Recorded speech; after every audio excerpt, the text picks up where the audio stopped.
ఒక్క KG oil రావాలంటే ఎన్ని కేజీల పల్లీలు పడుతున్నాయి? 3 కిలోల పల్లీలు పడతాయి. 3 కేజీ పల్లి మార్కెట్ లో ఎంత ఉంది హోల్సేల్ లో? ప్రస్తుతానికి 125 రూపాయలు. 125 ఇంటూ 3 375 రూపాయలు.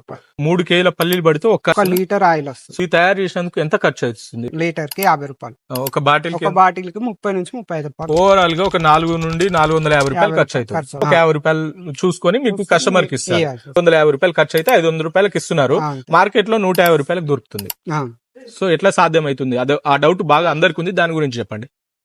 మార్కెట్ లో అమ్మే నూనె అసలు నూనెనే కాదు. ముందు నేను ఫస్ట్ నుంచి చెప్తున్నాను, అది నూనెనే కాదు, అది పెట్రోలియం డ్రై ప్రొడక్ట్.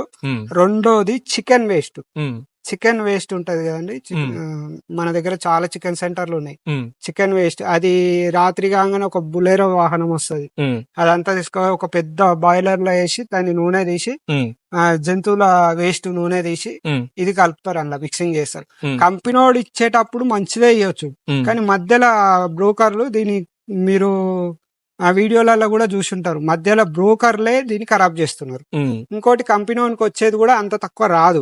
వాళ్ళు ఎట్లా అమ్ముతున్నారో వాళ్ళకే తెలియాలి. దానికి సంబంధించిన ఫుడ్ సేఫ్టీ అధికారులు ఉంటారు. సో ఈ చికెన్ వేస్ట్ గానీ వీటన్నిటితో తయారు చేస్తుంటే ఫుడ్ సేఫ్టీ అధికారులు కూడా చూస్తుంటారు కదా, దానికి సర్టిఫికేట్ ఉంటుంది, ISO మార్క్ ఉంటుంది. ఇవన్నీ ఉన్నాక అది కల్తీ అంత మోసం అని ఎలా చెప్పగలుగుతాం మనం?